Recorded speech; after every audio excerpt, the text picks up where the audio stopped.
These marchers 50 years ago were rallying for a very political purpose, access to the voting booth. But many of them saw it as a deeply moral and spiritual crusade as well. They say it was their faith that ultimately enabled them to prevail.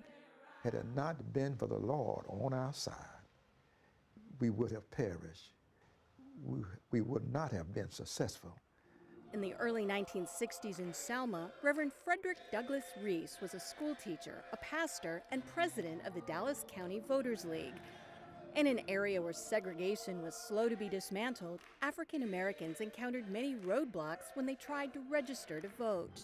Only 2% of the black population in Dallas County was actually registered to vote in 1965. The realization was if we could get the vote, then we could get political power.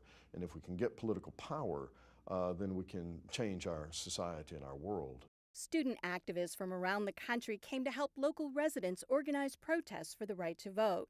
Then in early 1965, Reese and some of his fellow pastors invited Reverend Martin Luther King Jr. and his representatives to help raise the profile of the efforts. We were determined to make sure that all people, regardless of the color of their skin, but by the content of their character, they would have an opportunity to participate in the political process that governed their lives. We're willing to be beaten for democracy. One of those who came to Selma was prominent civil rights activist Reverend C.T. Vivian, who led African Americans to the courthouse to try to register to vote. Whenever anyone does not have the right to vote, then every man is hurt. They were denied entrance by white police officers and Sheriff Jim Clark, who was known for beating the activist. Vivian forcefully confronted him. You're not as evil a man as you act. You know in your heart what is right. After this confrontation, Clark punched Vivian in the face and had him taken to jail. I felt sorry for Jim Clark. Not at that moment, but it wasn't that I wasn't angry with him at that moment. All right. See, that's what nonviolence does. It overcomes any hatred you have. As was the case throughout the civil rights movement, organizational meetings and nonviolence training took place in churches, such as Selma's Brown Chapel African Methodist Episcopal Church. You had hymns that were sung, but instead of using the words of Jesus, they were changed to words of freedom. You have preachers preaching, but instead of preaching salvation, they're preaching civil rights. And you have altar calls, but instead of going down to confess and convert, you go down to volunteer and march.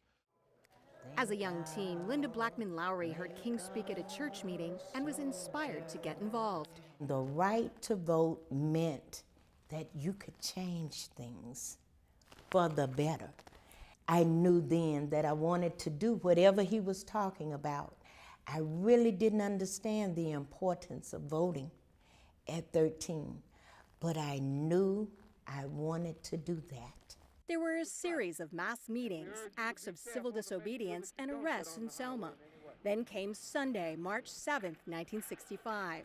King wasn't in town, but about 600 demonstrators gathered at Brown Chapel, then marched to the nearby Edmund Pettus Bridge. 17-year-old student leader Charles Malden was near the front of the line. When we were at the top of the bridge, the pinnacle of the bridge, we didn't know what to expect until we got there. We looked down and saw the state troopers on their horses and the possemen, and that's when we knew it was not going to be a very pleasant day. You are ordered to disperse, go home, or go to your church. Within moments, violence erupted.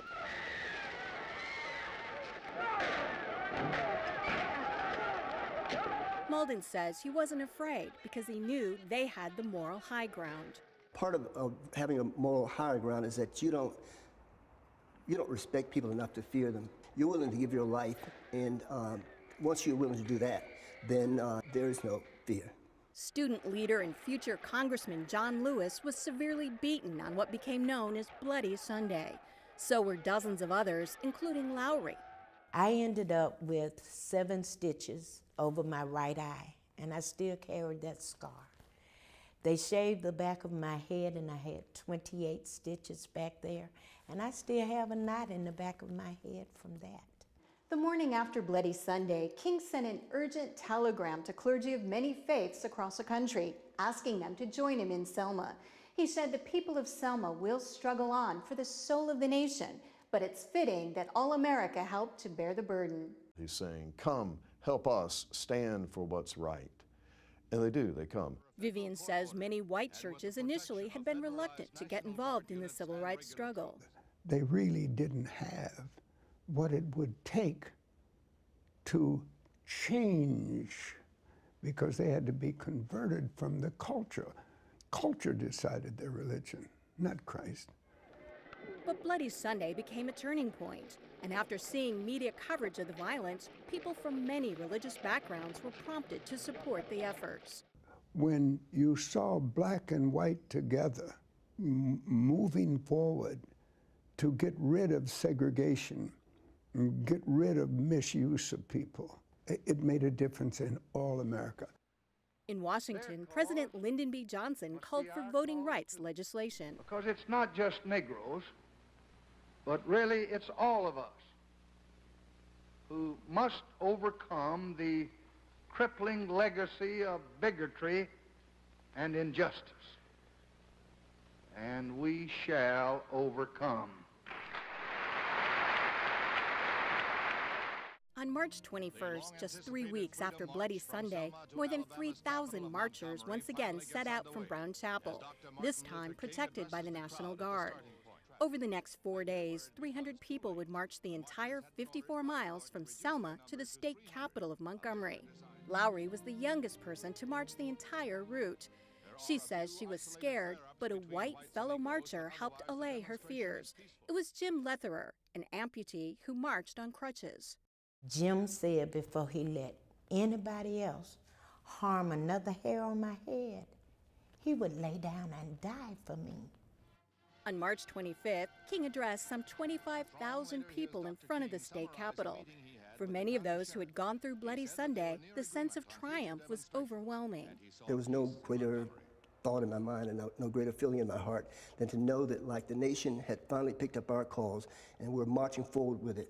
5 months later, Johnson signed the voting rights bill into law. I was counting the years before I would be 18 and could vote.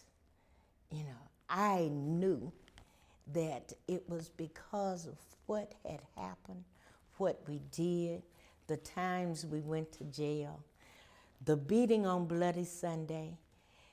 It was just because of us. That's the beginning of the transformation of America, right? So that it becomes more like it says it should be. Vivian says it's imperative that religious groups today not lose focus on the importance of nonviolent direct action. We must get rid of violence, not because of racism, but because violence is too destructive. You can solve social problems without violence. Malden believes another enduring lesson is that young people can make a difference for good. If people as young as 11, 12, 13, 14, 15 could change a nation, then it's all in their power too to do the same. And I would encourage them to commit themselves to making this country a better place, not for themselves, but for everybody. Many believe the civil rights movement can be a model for overcoming political cynicism. It was a marvelous movement because of the bravery, but also just the basic decency and the call for humanity to come together to make our world a better world. And a lot of that seems to be lost today, that we have a society and a world in which consuming is everything and politics is something that many people don't care to participate in. He says the events of 50 years ago show a profoundly different way. I'm Kim Lawton in Selma.